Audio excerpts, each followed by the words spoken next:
like, as I said, the designer who's really good, has great taste, understands design and UX, what they want is a way of speeding up their process. They don't want the AI to think about the design for them. They just want Yeah, them yeah, to yeah. take their knowledge and their thoughts and make it come to life faster. Yeah, That's yeah. the use case that I don't think quite exists well yet. Hey, Alex, look.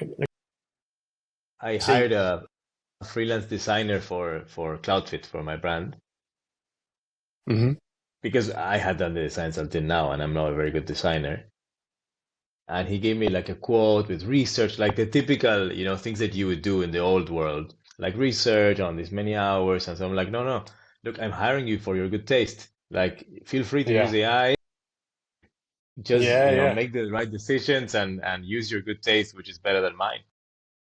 And then I got a quote that was less than half of the previous quote because I was Really. just AI is welcome.